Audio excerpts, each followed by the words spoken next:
যে জিদ, অপমান এবং যেই স্বপ্ন থেকে ল্যাম্বরগিনি গড়ে তোলা, সেটা কিন্তু শেষ পর্যন্ত ফেরুশিও ল্যাম্বরগিনি আর ধরে রাখতে পারে না, তাকে ছেড়ে দিতে হয়।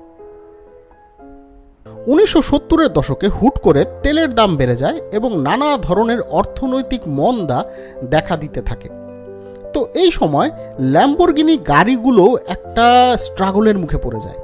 যে কোনো অর্থনৈতিক মন্দার ক্ষেত্রে আপনি খেয়াল করবেন যে মানুষ প্রথমে বিলাসবহুল জিনিস কেনা থামিয়ে দেয়।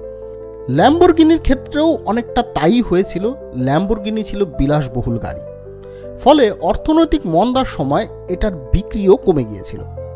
কিন্তু বিক্রি কমে গেলে আর তেলের দাম বেড়ে গেলে গাড়ির যে কারখানার খরচ, সেটা যে বসে থাকে তা তো না, এই খরচ কিন্তু চলছিল।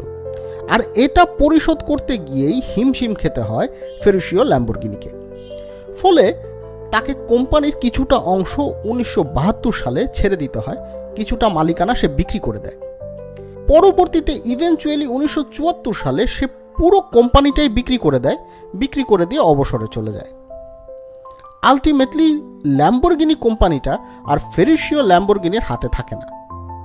দিন শেষে ফেরারি বা ল্যাম্বরগিনি কোনো কোম্পানি আর তাদের অরিজিনাল মালিকের হাতে থাকেনি। ল্যাম্বরগিনি আগে বিক্রি হয়েছে, ফেরারি পরে। মালিকানা ঠিকই বদল হয়েছে এবং দুই গাড়ির কোনো গাড়ি একে অপরকে ঠিক পরাজিত করতে পারেনি। দুইজনই নিজ নিজ ট্র্যাকে সেরা হয়েছে এবং ওয়ার্ল্ড ওয়াইড এই দুইটা গাড়িরই ব্যাপক সুনাম।